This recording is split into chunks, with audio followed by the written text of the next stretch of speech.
Syederalun, Masjid Agung Baitul A'la di Nagan Raya, kini menjadi pilihan favorit bagi pasangan pengantin untuk melangsungkan pernikahan. Masjid yang dikenal dengan sebutan Masjid Giok ini memiliki arsitektur yang megah dan mewah karena dilapisi batu giok alami dari Nagan Raya.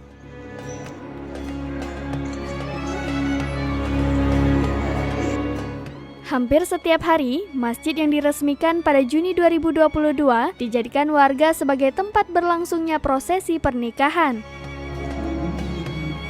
Seperti pada Jumat 20 Mei 2022, seorang wartawan harian Serambi Indonesia, Rizky Bintang, memilih Masjid Giok untuk acara pernikahannya.